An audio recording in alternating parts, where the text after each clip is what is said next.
பிள்ளைகளே, உங்கள் ஒவ்வொருவருக்கும் என் ஆண்டவராகிய இயேசு கிறிஸ்துவின் நாமத்தில் வாழ்த்துக்களை தெரிவித்துக் கொள்கிறேன்.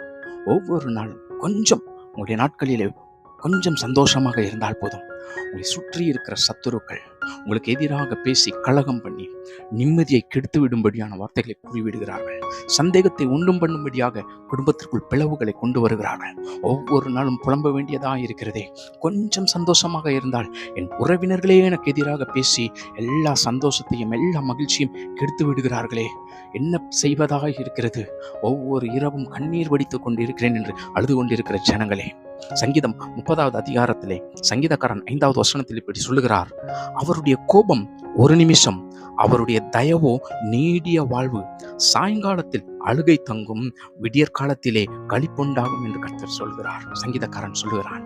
தெய்வ ஜனங்களே, என் ஆண்டவர் உங்களுக்கு கொடுக்கிற வார்த்தை இதுதான்: நான் உனக்கு நீடிய வாழ்வை தரப்போகிறேன். என் தயவினால், என் கிருபையினால், என் அன்பினால் நீ பயப்படாதே. உன்னுடைய அழுகை இப்பொழுது சாயந்திரமாக இருக்கலாம். இந்த சாயந்திர நேரத்தில் அழுது கொண்டு இருக்கலாம். ஆனால் உனக்கு விடியற் காலையிலே கர்த்தர் உனக்கு ஒரு மகிழ்ச்சியை கொடுக்க போகிறார். களிப்புண்டாகும்படி செய்ய போகிறார். இந்த இரவு கர்த்தர் உன் எதிரிகளை மடங்கடிக்க போகிறார். ஒவ்வொரு நாளும் புலம்பிக் கொண்டிருக்கிறீர்களே, என்னுடைய ஆனந்தம், என்னுடைய சந்தோஷம், என் குடும்பத்திற்குள் இருந்த நிம்மதி, என் குடும்பத்திற்குள் இருந்த ஒற்றுமை எல்லாவற்றையும் பிசாசு கெடுத்து விட்டான் என்று சொல்லி அழுது கொண்டிருக்கிற உனக்கு தான் தேவன் வாக்குத்தத்தத்தை கொடுக்கிறார். பிரிந்து போய் இருக்கிற உன் குடும்பத்தை கர்த்தர் ஒன்று சேர்க்கிறார். பயப்படாதே. இன்று முதல் நீ உன்னுடைய வாழ்க்கையிலே களிப்பை காண்பாய். God bless you.